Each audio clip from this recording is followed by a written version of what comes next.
Normandy may look pretty and serene today, but this province on the west coast of France hasn't always been this way. Today, we share top 10 best places to visit in Normandy that promise unforgettable experiences. From stunning natural wonders to culturally rich cities, we unveil destinations that captivate your imagination and inspire your next adventure. Starting with number 1, Mont Saint-Michel. Sometime in the 8th century, the Archangel Michel, head of the Celestial Militia, ordered a small church to be built on an island hill just yards off the coast of France. 3 centuries later, a Benedictine abbey would be added. That complex became known as Mont Saint-Michel, one of the unique places to visit in Normandy. A wall was added during the 100 Years' War. Take time to wander through the quaint village that sprang up during the Middle Ages. Because some of the highest and strongest tides in the world can be found in this bay, accessing the island is safest via the causeway. At number 2, Étretat. Étretat, a small resort city on the English Channel, is known for its white chalk cliffs, natural arches, and the Needle, an 80-meter, 262-foot high conical formation just offshore. 2 arches can be seen from the town boardwalk and its white pebble beach.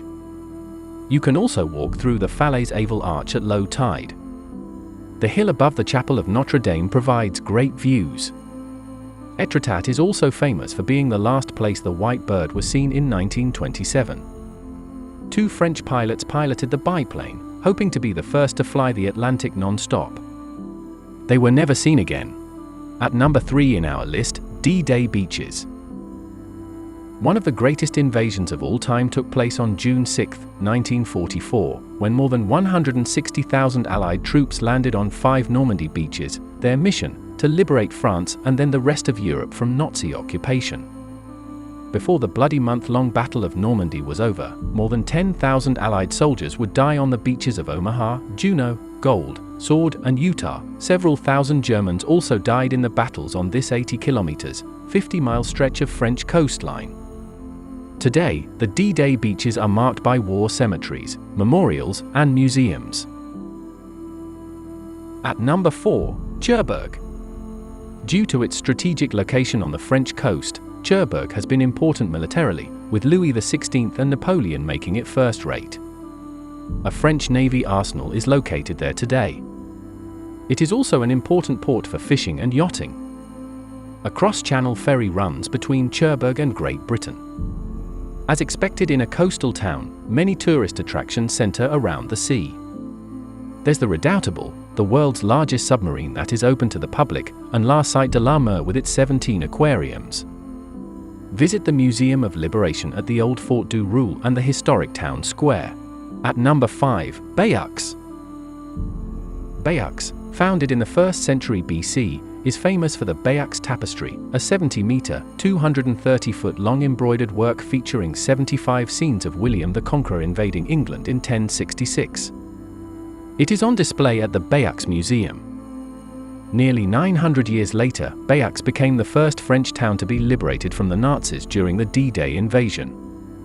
At the carefully tended British War Cemetery, you can see the graves of more than 4,000 casualties of the battle. Most are British soldiers.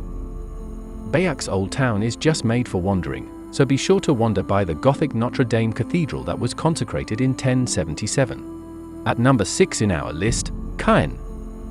Caen may look like a relatively new city, but appearances can be deceiving.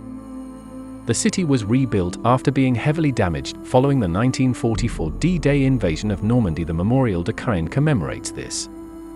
Nonetheless, it's known for its historic buildings constructed during William the Conqueror's reign. The man who conquered England in 1066 is buried here at the Abbey de Reims. A key attraction is the Château de Caen, one of the largest medieval fortresses in Europe that William built. It houses museums today. William also constructed 2 abbeys in honor of his bride, Matilda of Flanders. At number 7, Trouville and Deauville.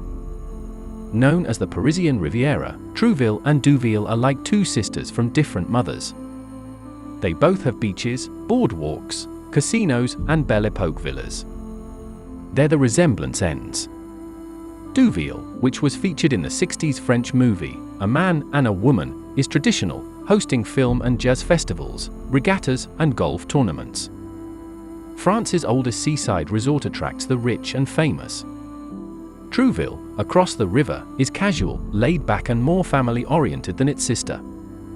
It's a playground for the middle class and home to a working fishing port. You can easily experience the charms of each city as they're just a 5-minute boat ride apart. At number 8, Rouen.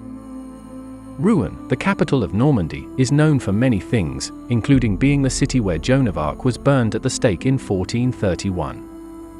Like Caen, it figured prominently in the 100 Years' War and later served as the capital for a kingdom that included England and large parts of France. Old Town is full of historic delights, including the magnificent Gothic Notre Dame Cathedral, which was painted 30 times by Claude Monet, and where the heart of Richard the Lionhearted is buried. Stop by the Grosse Horloge, the town clock that dates back to the 14th century. At number 9, Givigny. The French Impressionist painter Claude Monet loved Givigny from the moment he saw it from a train window. He moved there and created beautiful gardens. Then he created beautiful paintings, such as his famous water lilies, of his gardens, the primary reason travelers visit the town today. After touring his house and gardens, you'll want to visit the Museum of Impressionism, which is dedicated to this particular genre of art. Monet is buried at the Church of Saint Radegonde de Givigny, a pretty and historic church with parts dating back to the 11th century. Check out the number 10 place in our list, Honfleur. Honfleur is a picturesque port city on the Seine estuary. It's known for its slate-covered house fronts that were so popular with 19th–20th century Impressionist painters. During the Middle Ages, this 1,000-year-old town was an important maritime trade center. After touring the port area, you'll want to stop by the largest wooden church in France, the 15th century St. Catherine's. A bell tower separates the two naves and is topped with a sculpture of Catherine holding a wheel and sword. Musicians decorate the Renaissance balcony.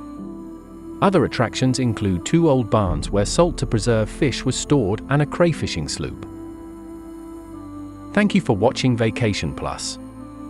We hope you've been inspired to explore new horizons and experience unforgettable adventures. Subscribe for more travel inspiration and tips.